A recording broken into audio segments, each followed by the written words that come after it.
नमस्कार दोस्तों, स्वागत है हमारे YouTube चैनल भक्ति ज्ञानांश में। भाग्य का लिखा कभी नहीं मिटता, एक विद्वान और यमदूत की कहानी। एक समय की बात है, एक गांव में एक विद्वान साधु रहते थे।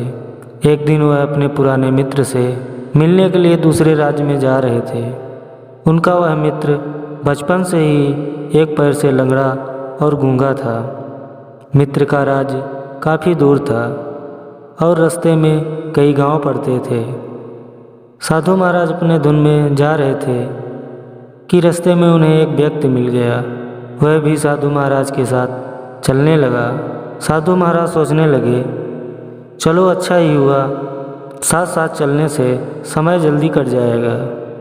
चलते हुए साधु महाराज ने उस व्यक्ति से उनका नाम पूछा। उस व्यक्ति ने अपना नाम महाकाल बताया।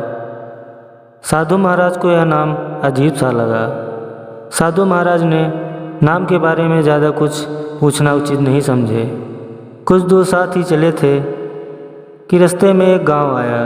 तब साधु महाराज से महाकाल ने कहा, तुम आगे चलो, मुझे इस गांव में एक संदेश देना है। संदेश देकर मैं आगे मिलता हूँ। साधु महाराज ने कहा, ठीक है, और चल दिए। कुछ दूर चलने के बाद एक व्यक्ति भागा जा रहा था। तब साधु महाराज ने पूछा, क्या बात है? उस व्यक्ति ने साधु महाराज को बताया, एक भैंसे ने किसी को मार दिया है, जिसके कारण उसकी मृत्यु हो गई है। जैसे ही उस व्यक्ति की मृत्यु हो गई, ठीक तब कुछ देर के बाद महाकाल आ गया। साधु जी और महाकाल साथ साथ चलने लगे। चलते चलते दोनों एक दूसरे गांव के बाहर पहुंचते हैं, जहां एक पेड़ के पास छोटा सा मंदिर बना था। वहां रुकने की सुविधा अच्छी लग रही थी। साधु महाराज के मित्र का गांव अभी दूर था। संध्या भी हो गई थी। साधु ने कहा, क्यों न यहीं पर भोजन करके विश्राम कर लें, सुबह होते ही यहाँ से प्रस्थान कर लेंगे।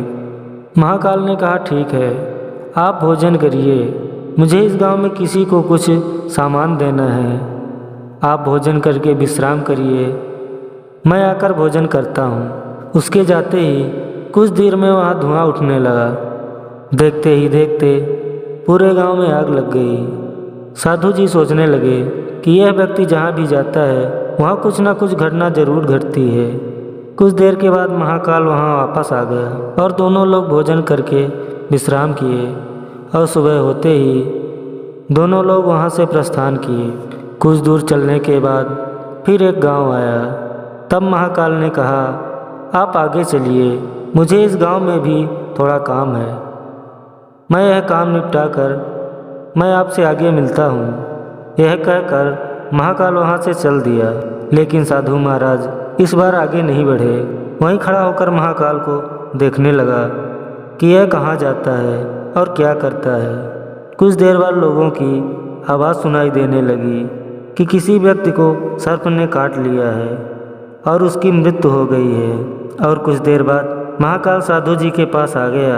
इस बार साधु जी से बर्दाश्त नहीं हुआ और वह महाकाल से पूछा कि आप जहाँ भी जाते हैं वहाँ कोई ना कोई घटना जरूर घटती है, क्या आप मुझे बता सकते हैं कि ऐसा क्यों होता है? तब महाकाल ने कहा, साधु जी, आप मुझे बहुत बड़े विद्वान मालूम पड़े थे, इसलिए मैं आपके साथ चल रहा था, क्योंकि विद्वानों का साथ बहुत अच्छा माना जाता है। परंतु आप अभी तक पहचान नहीं पाए कि मैं कौन हूँ। तब साधु ने कहा, मैं समझ गया हूँ, लेकिन मुझे कुछ शंका है। लेकिन आप अपना सही परिचय दे दो तो मुझे आसानी होगी। तब महाकाल ने जवाब दिया, मैं यमदूत हूँ और मैं यमराज जी की आज्ञा से जिनकी आयु समाप्त हो गई है उनके प्राण हरता हूँ। इस बात से साधु जी को शंका थी, लेकिन महाकाल के मुख से बात सुनकर डर से गए।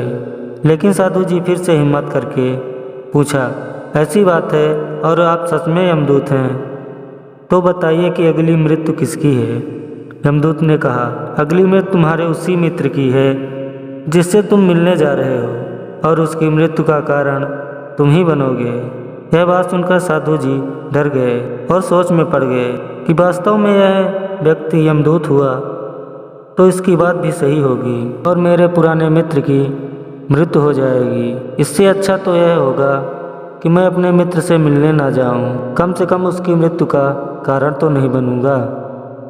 तब महाकाल ने कहा, जो आप सोच रहे हैं मुझे सब पता है। अगर आप अपने मित्र से मिलने नहीं जाओगे तो उसकी मृत्यु टल नहीं सकेगी। उसकी मृत्यु निश्चित है और वह कुछ देर में घटने वाली है। महाकाल के मुख से यह बात सुनकर साधु को झटका सा लगा, क्योंकि महाकाल ने उसके मन की बात जान ली थी, जो कि साधारण व्यक्ति के लिए संभव नहीं है। अब साधु जी को विश्वास हो गया कि यह महाकाल सच में यमदूत है, इसलिए वह मित्र के मृत्यु का कारण ना बने, इसलिए वह पीछे की ओर मुड़ा और अपने गांव की ओर चलने लगा। तभी देखा कि उसका मित्र उसकी तरफ तेजी से चला आ रहा है, जो साधु जी को देखकर अत्यंत प्रसन्न दिखाई दे रहा था। अपने मित्र की गति को देखकर साधु जी को लगा कि उसका मित्र काफ़ी देर से उसका पीछा कर रहा है, लेकिन उसका मित्र पैर से अपाहिज और गूंगा था, इसलिए वह साधु जी तक न तो पहुंच पा रहा था और न आवाज़ देकर साधु जी को रोक पा रहा था। और जैसे ही साधु जी के पास पहुंचा, वहीं उसकी मृत्यु हो गई। यह देखकर साधु घबरा गए और महाकाल की ओर देखने लगे। ऐसा लग रहा था कि वह कुछ कहना चाहते हैं। महाकाल साधु जी की मन की बात समझ गया और बोला, तुम्हारा मित्र पिछले गांव से ही तुम्हारा पीछा कर रहा है, लेकिन वह अपाहिज और गूंगा होने के वजह से तुम तक नहीं पहुंच पा रहा था और वह अपना सारी ताकत लगाकर तुम्हारे पास पहुंचने की कोशिश कर रहा था, लेकिन बुढ़ापे में जवानी जैसी ताकत नहीं होती, इसलिए हृदयाघात के कारण उसकी मृत्यु हो गई। क्योंकि तुमसे मिलने के लिए वह सारी सीमाओं को लांघते हुए तुम्हारे पीछे पीछे भाग रहा था, इसलिए अपने मित्र का मृत्यु के कारण तुम ही बने। अब साधु महाराज को भरोसा हो गया था कि महाकाल सच में यमदूत है और उसका कार्य जीवों के प्राण हरना है। साधु महाराज एक महान विद्वान था। वह यह भी जानता था मृत्यु पर किसी का बस नहीं चलता, सभी जीवों को एक न एक दिन मरकर यमदूत के साथ जाना ही पड़ेगा। यही सोचकर साधु महाराज अपने आप को संभाल लिए। इसलिए कहा जाता है, मृत्यु सत्य है, मृत्यु अटल है, मृत्यु को कोई टाल नहीं सकता। धरती पर जन्म लेने वाले प्रत्येक मनुष्य की मृत्यु निश्चित है। जय श्री कृष्णा। राधे राधे।